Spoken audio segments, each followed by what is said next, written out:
What is going on, everybody? We are back with another CCW review. I'm Nick, I'm Joe.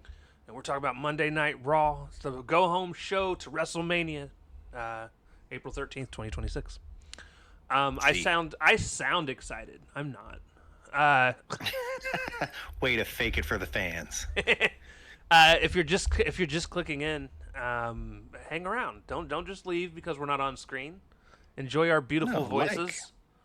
comment, subscribe. We'd like to get to, We'd like to get to know bantering back and ya. forth with everybody. Right. Um. So we start off this Monday Night Raw with an in-ring segment. Heyman brings out Brock Lesnar. They go to the ring. Lesnar signs the contract. Heyman says that Oba will be the loser this Sunday, and then they leave. Pretty uneventful. I have no clue what we're doing with this because I thought this was stupid. Well, Like, you did miss the Roman Reigns video package intro thing where he ran down Punk. yeah, it didn't matter. They talk later. It really didn't. Yeah, you're right. But yeah, I didn't know what the point of this specifically was. It's because they couldn't be in the ring at the same time to sign the contract, so they had to do it separately. Okay, then do it backstage. I don't need to see it. I was about to say, also, this means they get two segments that they can then put commercials in between to prolong their show. So, yeah, one less match, more nonsense like this. Yeah, this was stupid. It was pointless. Um, This whole show was pointless, to back be honest. there was a backstage vignette segment thing where the Vision are training Ice Show Speed, and I don't care. And I don't care. That's your new name. I'm no longer Depraved Slasher, y'all. I don't care. Fitting. Actually, it's more fitting for me than you, but Match 1, Charlotte Flair versus Lyra. Pretty decent match, all things considered. yeah. I think Lyra's improved quite a bit since the last time I watched her wrestle and actually paid attention. Lyra's problem is usually somebody getting hurt, that being her included, or wardrobe malfunctions. Wardrobe malfunctions are fine because they're never ones that are, Super Bowl level. No, but they kill the pace of the match, and it's kind of a stoppage. And That and as long as she doesn't talk about her Becky stompers, we're good. those fucking shoes are ridiculous. But I enjoyed it for the most part. Charlotte goes for the pin. Bayley sweeps her leg from the outside of the ring. Lyra ends up, in order for Lyra to get the pin, Lyra gets the win. It was fun to see Bayley cheat to win, even though she's a face. It's so weird. I mean, what even is face and heel anymore in this modern age of wrestling? Well, I mean, depends on who you are, I guess. Which has always been true. It just some people are legit heels and some people are legit faces. There's so many tweeners, it's hard to tell anymore. Speaking of being confused if someone's a face or a heel, the Usos are backstage with LA Knight. They like each other. They hate each other. They like each And other. then- They hate each other. This was the start of everything going even further, like actually legit going downhill for me because Solo Sikoa showed up on my fucking screen. And you're like, what is this SmackDown doing on my Raw?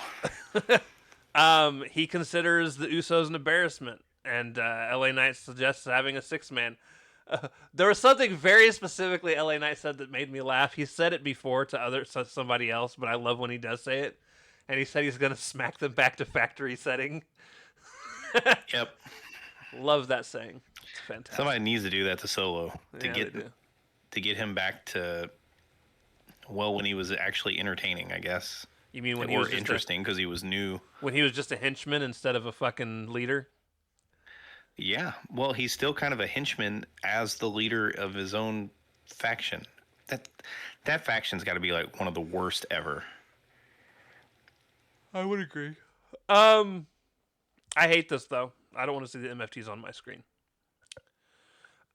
In ring segment, Stephanie Vaquer comes out to chat with Kathy in the ring. Doesn't even get like 3 words out before Liv attacks her from behind. Personnel comes in, breaks them up.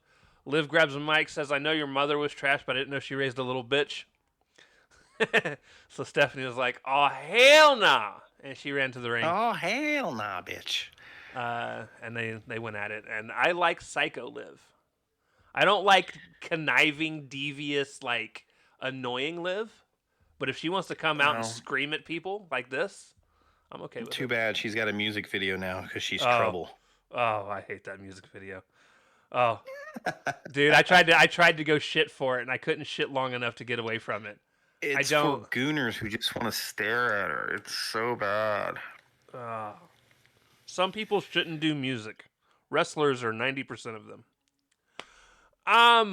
There's a couple good wrestlers that can do some music stuff, but she's not one of them. I'm okay with crossovers, but it's for one crowd.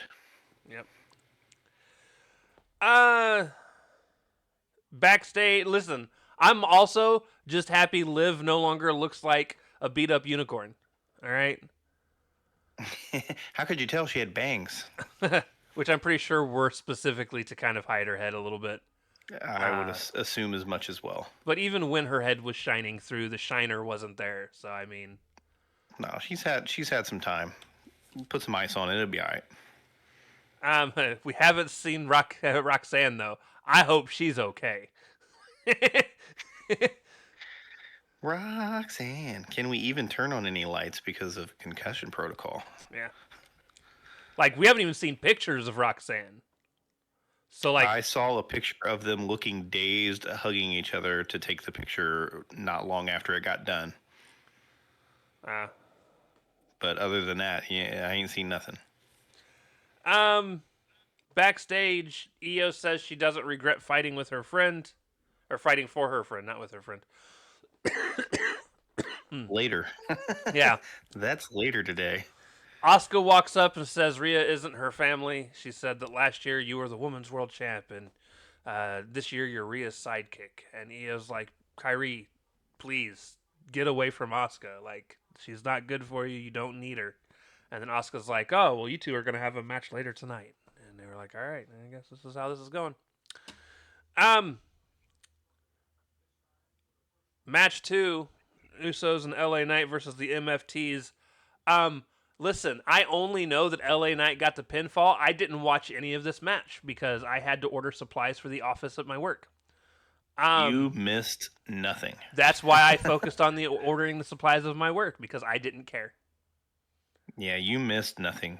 Jey Uso dove over the rope that Jimmy held down so he could get over it and not kill himself. I know super kicks. I know one of the Tongas showed up in the crowd because he wasn't with his group, and it's causing some rifts for some reason. But yeah, apparently Shinsuke Nakamura is talking to him on SmackDown, telling him to go on his own and be your own man. Remember, I knew you in Japan. He wants a date.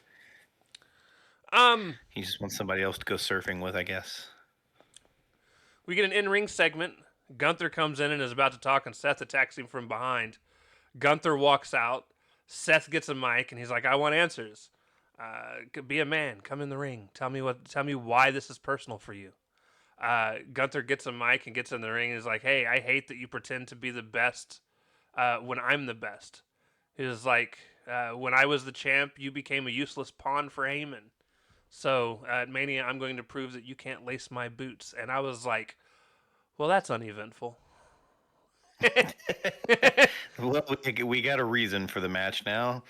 It would have been better if we hadn't gotten a reason. Now, there are people that love this. SRS on Twitter was like, this is all I needed to be interested in this match. I love it. And I'm like, this is a time I've got to disagree with you. I just think it's pointless. It would be fine if that's what it was from the outset. But he's totally gooning for Heyman first, and then now they're like going back and adding things because it felt underwhelming. So now they're trying to go back and fix it, and it still is underwhelming. Mm-hmm. You can't do it the week of the big show and expect people to be like, oh yeah, he does want to be the best. Right. We didn't know that Gunther wanted to be the best at anything. We just thought he's been wanting to, end people's careers. Yep. Um, backstage segment. Dom wants the match canceled with him and with him and Finn, and then he also The demon's coming. and then he also wants his dad out of his match. And He's just trolling everybody. Pierce eventually was like, "Hey, you need to go look in a mirror and realize two things: Ray's getting the match that he deserves at WrestleMania, and you're getting the match that you deserve at WrestleMania." I was like, "That was a pretty good line, Pierce. I'll give you props on that, my guy."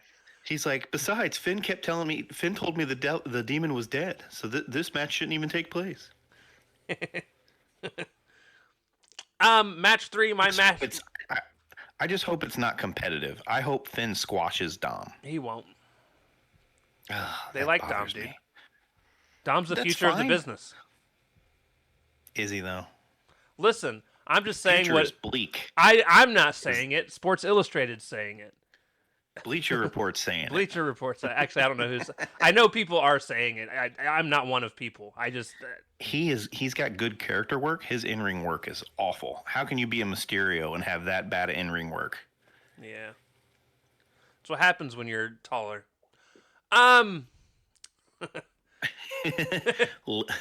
Length of extremities gets in the way of your talent. Yeah, dude. Listen, it's funny when I watch Rey Mysterio wrestle because he bounces off the middle rope and not the top rope. Okay. Like he does that on purpose. Like most normal people. Well, he's fucking like 5'2" now. He's had surgery on his knees so many times he's lost inches. Is that what you're saying? Well, he's old too. You just naturally start shrinking as you get older. He's in his 50s. I know. Match 3, my match of the night, Io Sky versus Kairi Sane. And here's the thing. I agree. It's my match of the night by default because everything else was just bleh. Dude, even this match wasn't great. They took like a 4-minute ad break in the middle of this goddamn match. That's the problem with this show. Like, even if you wanted to be interested in the wrestling, the multiple ad breaks per match just takes you completely out of it. There's no flow to anything. Right. So late in the match, Asuka starts to try and get involved. Rhea's music hits. She comes out.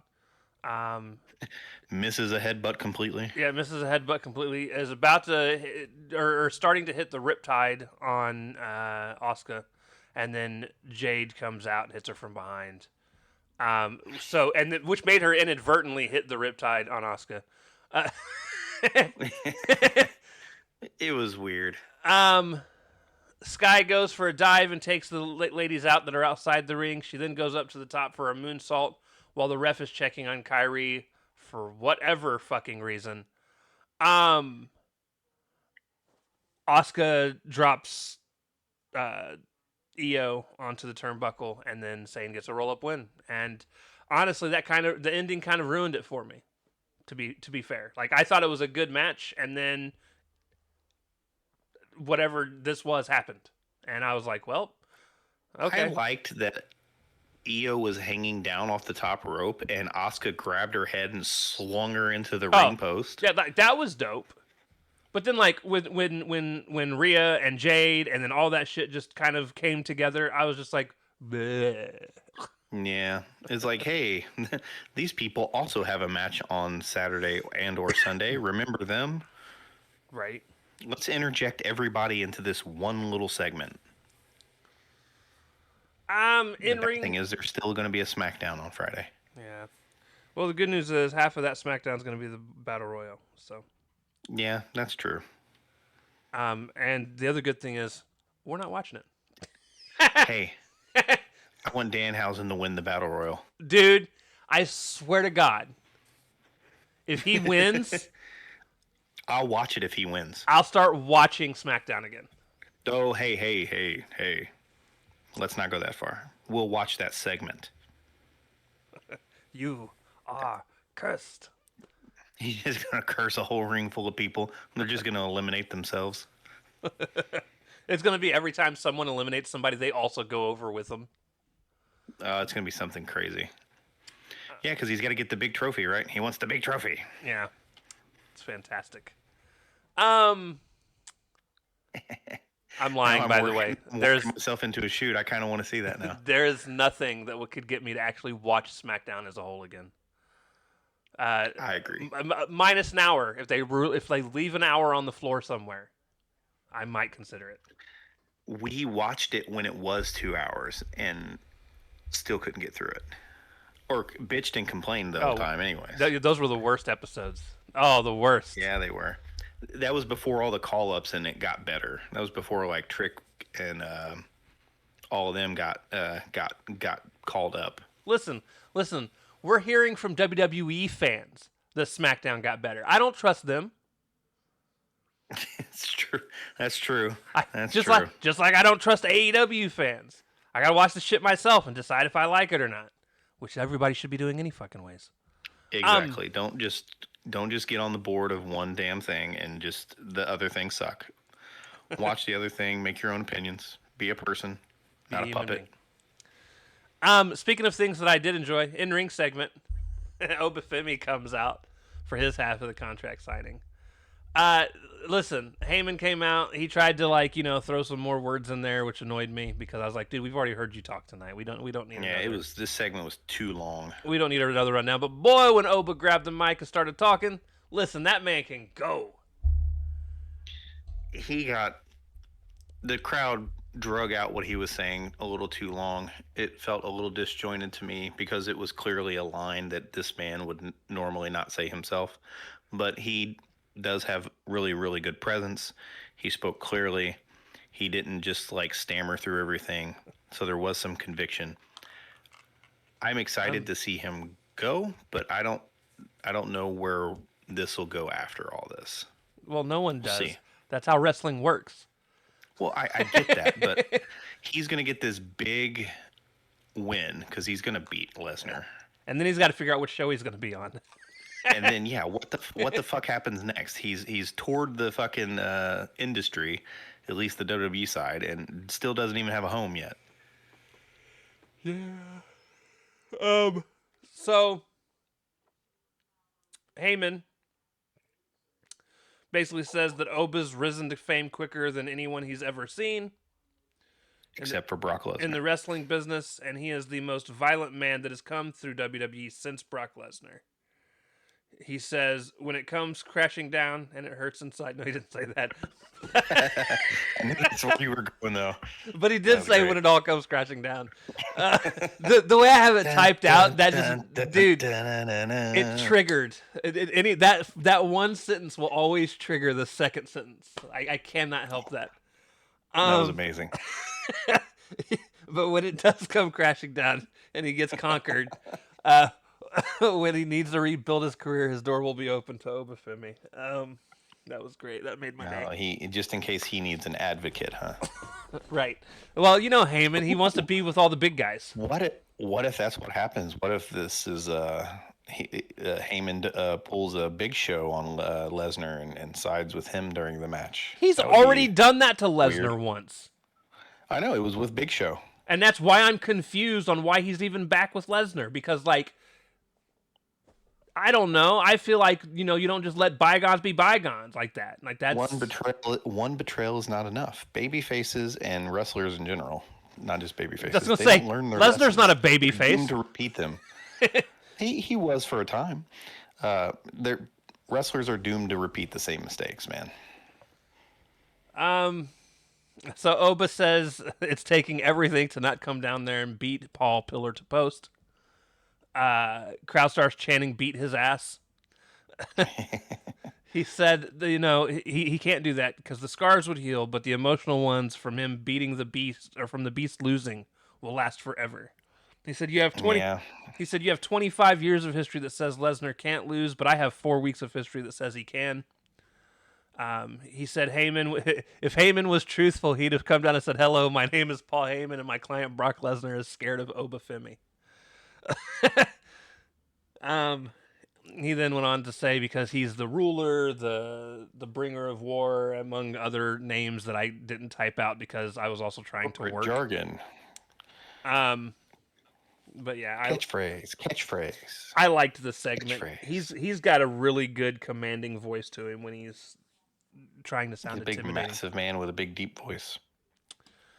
Match 4, Dragon Lee's Nuts and Javon Evans versus JD McDonut and Rusev.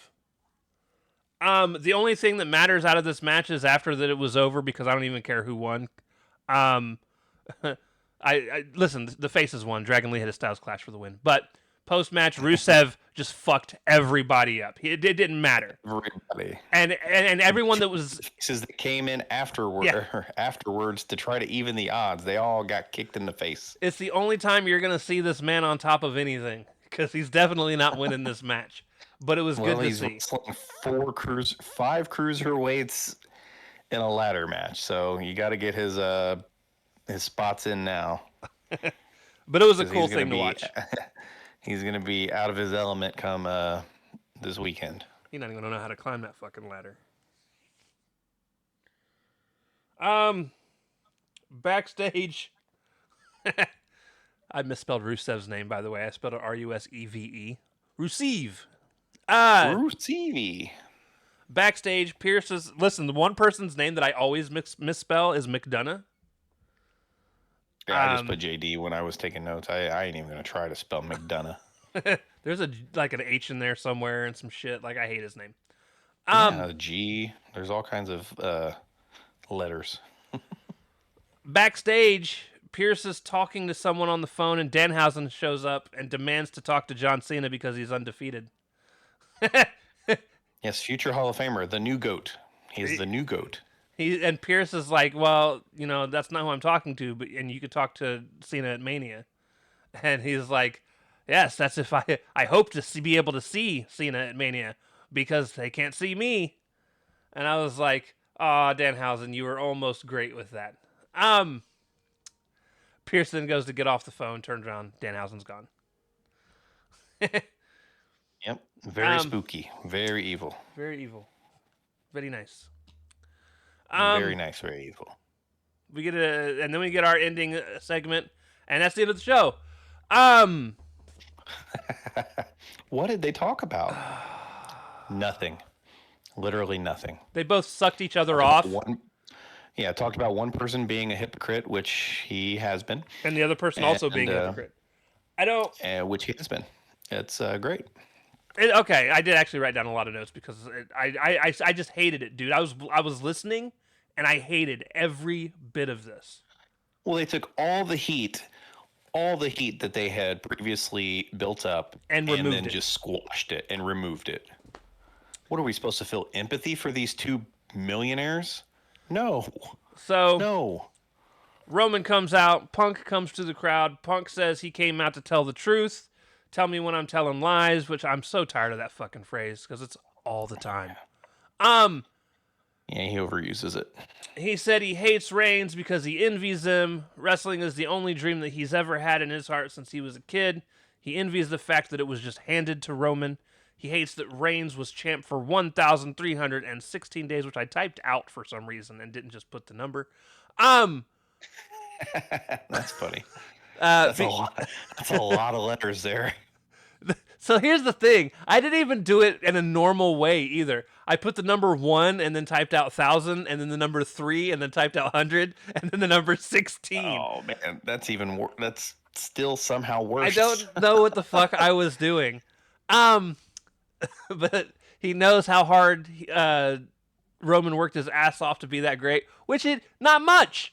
The motherfucker was never on TV. He was never on TV. All his pay-per-view matches was won 3-on-1. So no, he didn't. He showed up every fucking 60 days, defended it, went away, showed up at the Big Four, cheated, went away. Like, no. If he went to the gym to maintain his physique, sure. But, like, no. Yeah. He hates how many times Reigns has main evented WrestleMania. And then he goes on to say, probably true. And then he goes on to say Sika was a legend, and he's sincerely sorry for invoking his name in vain because he loves old timers. And I was like, don't take it back now. It's like the hardest fucking hitting line you've used this entire time. Right? He hates Yeah, that this killed. It took all the heat away. he hates that there is more than one royal family in wrestling. Somebody also said, by the way, on Twitter, like, "Oh, Vince must be back. They're making Roman look better." Oh, you got to make Roman look really strong. um, This to me just sealed that Roman was winning. he hates that there is more than one royal family in wrestling, and he hates that he envies the fact that he wasn't born into a dynasty. He doesn't know what having that kind of family is like. He was born in the backyards of Chicago. He had to find his own family, and he mentions his family and his people were in the Indies.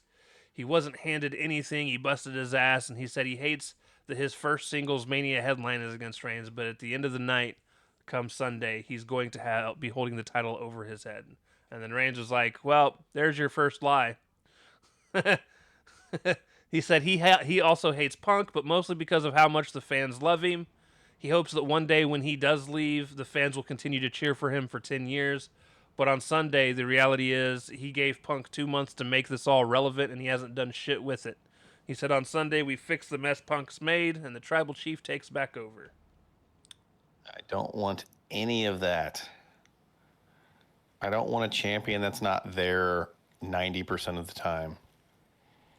Um, I hated the whole talking segment. I don't know what the point is. What was the point of all this feuding, all this fighting, all this animosity, and just evil Yeah, shit that these two men have done to each other just to come out and be like, it "I'm fizzled sorry." out for words and words that weren't even good. Um, And then, yeah, it's a heatless match now. yeah, I don't know. It legit it does. peaked too early, It and peaks. just It peaked too early, but also I just listen. It really does feel like Vince. Like I know he's not. We know Vince is not back.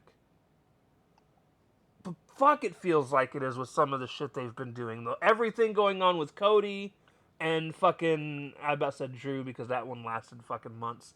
Um, Cody and Pat and Orton, and then everything that's now going on with fucking Roman and Punk. Like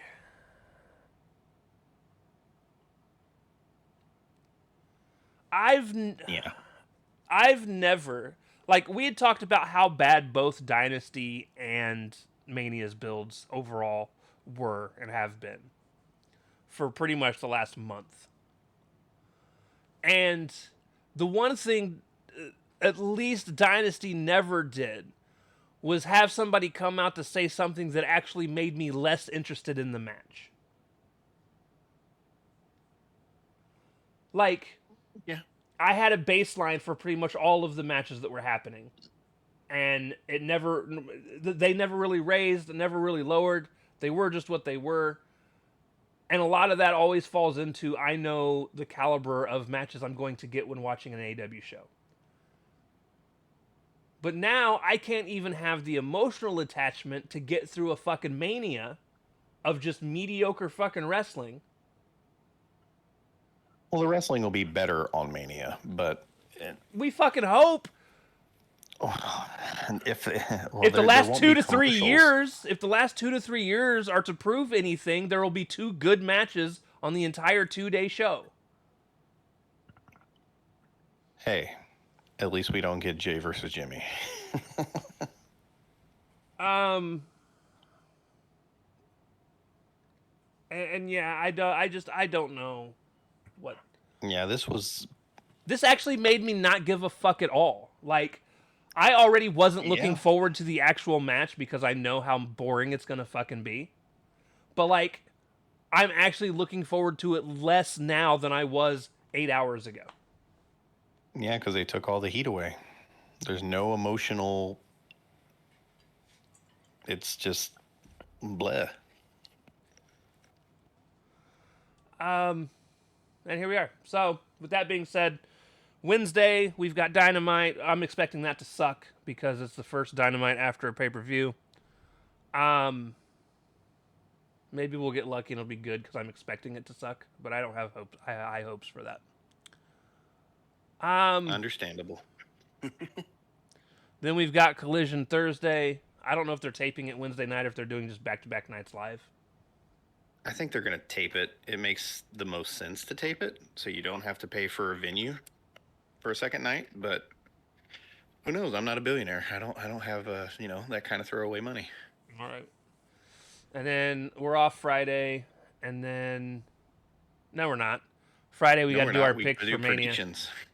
The good news is that'll be a quick one. Actually, it'll probably be about the same amount of time as this show because we'll be bitching about. We'll be bitching about it then. I can't believe they're putting this fucking match on. It's a heatless match. I can't. God, I'm so ready for this to be over. I can't believe it's not butter. And then Mania this weekend. It's gonna be long, fucking dude. Well, the good thing is it won't be a Tony Khan type show where it'll be on until fucking 12:30 in the morning. Well, there's 7 matches and they're starting at 6. Yeah, it'll be done by 9. It'll be great. I don't think it'll be done by 9. It'll be done by no later than 10. We'll see. They got to get ads in between all their matches. I hope so, anyways. I want to do other things than just watch wrestling this weekend. Right. So yeah, with that being said, ladies and gentlemen, thank you for watching, and we'll talk to you Wednesday. Deuces! Later.